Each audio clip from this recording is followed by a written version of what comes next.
Olá, gente. Gostaria de falar com vocês hoje sobre o Afeganistão. Esse país que está em evidência em função dos últimos acontecimentos geopolíticos. Falar especificamente sobre a perseguição no Afeganistão. Segundo a Portas Abertas, essa organização conhecida mundialmente, o Afeganistão é o segundo país mais difícil para se viver a fé cristã no mundo, perdendo apenas para a Coreia do Norte.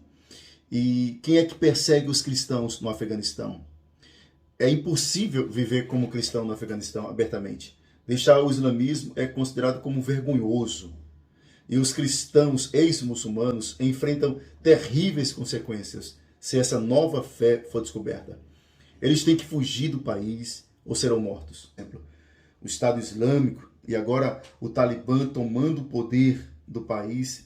Isso representa uma presença violenta e perigosa para os cristãos. Quem é que persegue os cristãos no Afeganistão?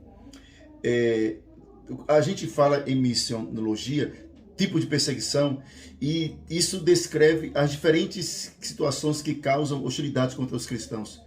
E quem persegue os cristãos? A opressão do clã, hostilidade étnica e religiosa, opressão islâmica e corrupção também, e crime organizado. Nós temos aqui um quadro que nós encontramos no site Portas Abertas, você pode perceber aí. Agora, existem também as fontes de perseguição, que são aqueles condutores, os executores das hostilidades. Eles executam violência contra os cristãos. São grupos menores, mais radicais, dentro de um grupo mais amplo, assim, mais aberto. Pessoas com uma mente fechada, sabe? E as fontes de perseguição contra os cristãos são grupos religiosos, líderes de grupos étnicos, líderes religiosos não cristãos, oficiais do governo, partidos políticos, parentes dos cristãos e quadrilhas, né? Porque o Afeganistão tem muitos grupos paramilitares e redes. Quem é mais vulnerável à perseguição no Afeganistão? Todos os cristãos, crianças, homens, mulheres, jovens. E agora, o país controlado pelo Talibã vai viver sob opressão. E não há maneira segura de expressar qualquer outra fé que não seja a fé muçulmana. Então, com essa tomada do poder pelo Talibã, os cristãos serão mortos, outros serão forçados a largar sua fé, outros terão que fugir para os desertos e montanhas. O país é 80% montanhoso e deserto. E as mulheres, então? Como é que as mulheres são perseguidas? Entre 70% a 80% das mulheres afegãs enfrentam o casamento forçado. E mais da metade das mulheres se casam com idade abaixo da idade legal, aos 16 anos. E o casamento acontece forçadamente para que as mulheres mantenham-se muçulmanas. E a mulher cristã, ela se submete a uma série de abusos físicos, elas não têm autonomia financeira. Se a fé dessas mulheres forem descoberta, mesmo que ela não seja morta, ela vai ser mantida em cativeiro ou vai ser vendida como escravas e serem tidas como prostitutas. Matança de honra. No Afeganistão tem matança de honra. É uma coisa que eles consideram que se você matar um membro da sua família que tem uma fé diferente da sua, que foi descoberto como cristão, então você praticou uma matança de honra. E é desonroso para a família ter alguém que pertence a uma fé que não seja a fé muçulmana.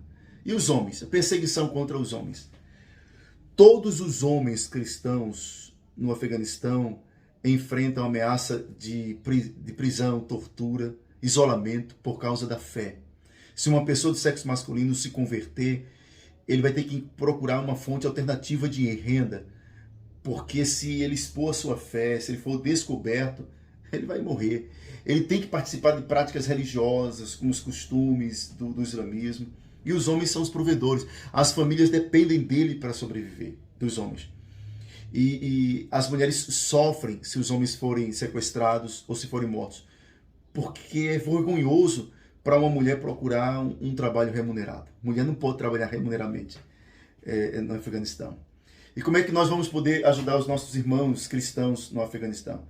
A gente pode orar, a gente pode interceder, fazer jejum por eles, pelo povo afegão, por nossos irmãos que lá estão. A gente pode trazer conscientização missiológica para a igreja, falando mais sobre o Afeganistão.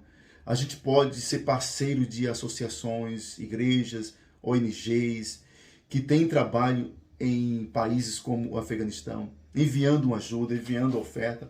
Você pode entrar na internet e pesquisar sobre essas organizações. Essas organizações, elas prestam uma assessoria financeira de forma escondida para os cristãos que são proibidos, muitas vezes, de ter algum tipo de trabalho.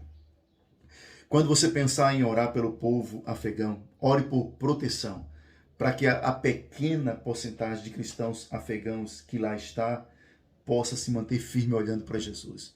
Interceda para que, apesar do isolamento, os cristãos afegãos possam ser fortalecidos na fé. Clame para que Deus trabalhe no coração dos extremistas islâmicos, para que eles possam abrir espaço para que a fé cristã possa ser professada naquele país.